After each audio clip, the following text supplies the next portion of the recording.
So begins a poem describing infatuation written by Sappho on the Greek island of Lesbos some 2,500 years ago. Romantic love, obsessive love, passionate love, being in love, infatuation, call it what you will. Almost everybody knows the feeling, that euphoria, that torment, those sleepless nights and restless days, awash in ecstasy or apprehension, you daydream during class or business, forget your coat, drive past your turn, check your phone, or plan what you will say, obsessed, longing for the next encounter with him or her. Then, when you meet again, his slightest gesture stops your pulse. Her laugh dizzies you. You take foolish risks, say stupid things, laugh too hard, reveal dark secrets, talk all night, walk at dawn, and often hug and kiss, oblivious to all the world as you tumble through a fever, breathless, etherized by bliss. Despite the hundreds of thousands of poems, songs, books, operas, dramas, ballets, myths, and legends that have portrayed romantic love since before the time of Christ, despite the countless times a man or woman has deserted family and friends, committed suicide or homicide, or pined away because of love, few scientists have given this passion the study it deserves, until recently.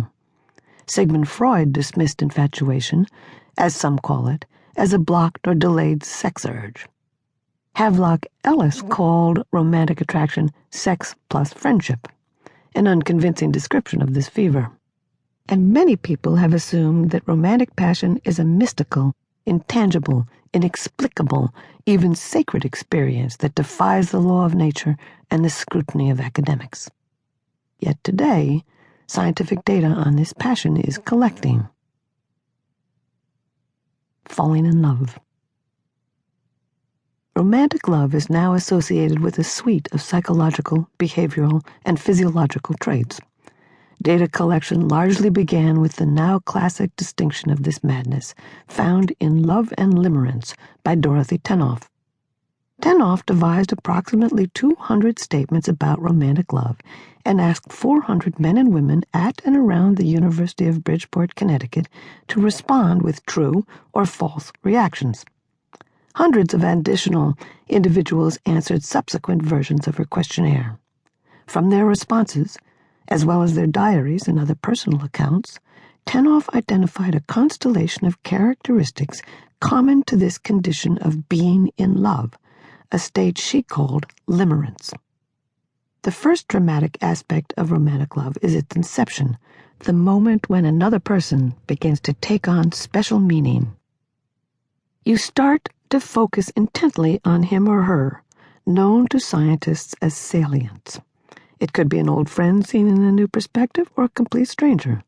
But as one of Tennant's informants put it, my whole world had been transformed. It had a new center, and that center was Marilyn. Romantic love then develops in a characteristic pattern, beginning with intrusive thinking. Thoughts of the love object begin to invade your mind. A certain thing he said rings in your ear. You see her smile, recall a comment, a special moment, an innuendo, and relish it. You wonder what your beloved would think of the book you are reading, the movie you just saw, or the problem you are facing at the office. And every tiny segment of the time the two of you have spent together acquires weight and becomes material for review. At first, these intrusive reveries may occur irregularly, but many said that, as the obsession grew, they spent from 85 to almost 100% of their days and nights in sustained mental attentiveness, doting on this single individual. Indeed, along with this fixation, lovers lose some ability to focus on other things, such as daily tasks, work, and school. They become easily distracted. Moreover, they begin to focus on the most trivial aspects of the adored one and aggrandize these traits in a process called crystallization. Crystallization is distinct from idealization in that the infatuated person does indeed perceive the weaknesses of his or her idol. In fact, all of Tennant's participants could list the faults of their beloved, but they simply cast these flaws aside.